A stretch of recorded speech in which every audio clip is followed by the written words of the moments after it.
दिल्ली के मुख्यमंत्री और आम आदमी पार्टी के मुखिया Arvind Kejriwal excise policy case में जेल गए और 13 सितंबर को जमानत पर रिहा हुए। 15 सितंबर को घोषणा कर दी कि वो मुख्यमंत्री पद से इस्तीफा दे देंगे। ये भी कहा कि उनकी जगह आम आदमी पार्टी से कोई और मुख्यमंत्री बनेगा।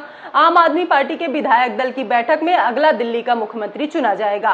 केजरीवाल के इस फैसले को कोई क्रांतिकारी कदम बता रहा है तो कोई नाटक। अरविंद केजरीवाल के इस फैसले के अलग अलग मायने निकाले जा रहे हैं। अरविंद केजरीवाल ने कहा कि वो तब तक अब सीएम की कुर्सी पर नहीं बैठेंगे जब तक कि जनता अपना फैसला न सुना दे कि वो ईमानदार है। उन्होंने कहा, आज से कुछ महीने बाद दिल्ली में चुनाव है। मैं जनता से अपील करना चाहता हूं कि अगर केजरीवाल ईमानदार है तो मेरे पक्ष में वोट दे देना। अगर आपको लगता है कि केजरीवाल गुनहगार है तो मुझे वोट मत देना। ऐसे में माना जा रहा है कि इस्तीफा देकर केजरीवाल अपनी ईमानदारी वाली छवि को मजबूती देना चाहते हैं। उन्होंने अपने भाषण में यह भी कहा कि उन्हें न पद का लालच है न दौलत का लालच है। इस तरह अरविंद केजरीवाल के इस्तीफे के फैसले को एक रणनीतिक कदम के तौर पर देखा जा रहा है। उनका मकसद आगामी विधानसभा चुनाव से पहले आम आदमी पार्टी को मजबूती देना है।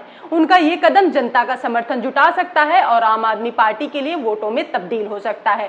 केजरीवाल के इस फैसले की एक वजह सुप्रीम कोर्ट की शर्तें बताई जा रही हैं जो उनकी जमानत पर रखी गई हैं। केजरीवाल पर लगाई गई जमानत की शर्तें कहती हैं कि वो सीएम ऑफिस नहीं जा सकते, साथ ही केवल उन फाइलों पर हस्ताक्षर कर सकते हैं जो उपराज्यपाल के पास जानी है। इन हालात में केजरीवाल का पद पर बने रहना उनकी आम आदमी पार्टी की प्रमुख नीतियों को लागू करने में रुकावट आती। इससे आगामी चुनाव में नुकसान होने की आशंका बनती।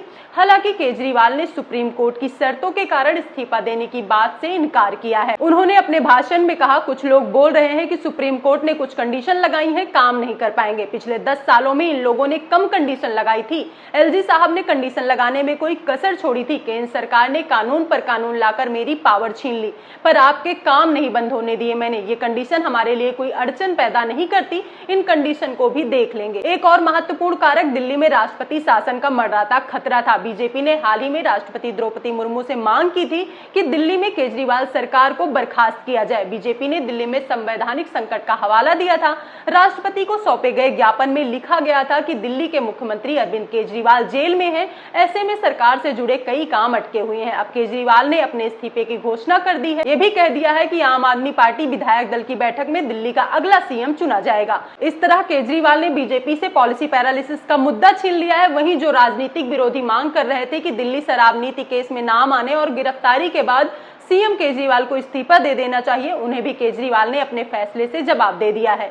वहीं दिल्ली के अगले मुख्यमंत्री के तौर पर अरविंद केजरीवाल की पत्नी सुनीता और उनके मंत्रियों अतिशी तथा गोपाल राय के नामों को लेकर चर्चा तेज हो गई है। हालांकि केजरीवाल के इस्तीफे की घोषणा के बाद नए मुख्यमंत्री पर आम आदमी पार्टी की ओर से कोई आधिकारिक टिप्पणी नहीं आई है।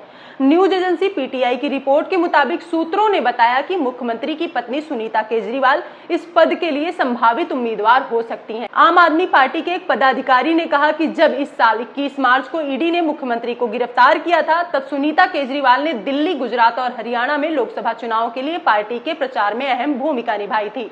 हालांकि आम आदमी पार्टी के एक वरिष्ठ नेता ने दावा किया है कि पार्टी का कोई विधायक ही नया मुख्यमंत्री बनेगा। मुख्यमंत्री पद के संभावित उम्मीदवारों में मंत्री कैलाश गहलोत और सौरभ भारद्वाज का नाम भी शामिल है। ऐसी अटकलें भी लगाई जा रही हैं कि दिल्ली विधानसभा चुनाव के मद्देनजर आम आदमी पार्टी किसी दलित या मुस्लिम विधायक को मुख्यमंत्री पद के लिए आगे ला सकती है।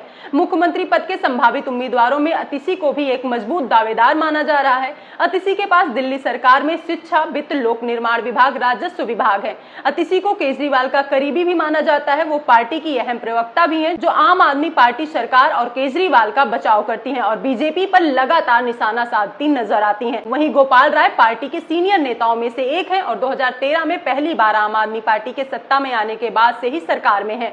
गोपाल राय को भी मुख्यमंत्री पद का प्रबल दावेदार माना जा रहा है। सौरभ भारद्वाज दिल्ली मंत्रिमंडल के एक प्रमुख सदस्य हैं और उनके पास स्वास्थ्य और शहरी विकास सहित कई महत्वपूर्ण विभाग हैं। वो भी इस दौड़ में शामिल हैं। आम आदमी पार्टी के सूत्रों ने कहा कि मुख्यमंत्री पद के लिए आश्चर्यजनक उम्मीदवार अल्पसंख्यक समुदाय का हो सकता है, क्योंकि पार्टी ने 2020 में दिल्ली दंगों के बाद से समुदाय के बीच समर्थन कम होता देखा गया है। ऐसी स्थिति में मंत्री इमरान हुसैन वो चौंकाने वाला चेहरा हो सकते हैं। आपको क्या लगता है, दिल्ली का मुख्यमंत्री कौन बनेगा? कमेंट बॉक्स में जरूर बताइएगा।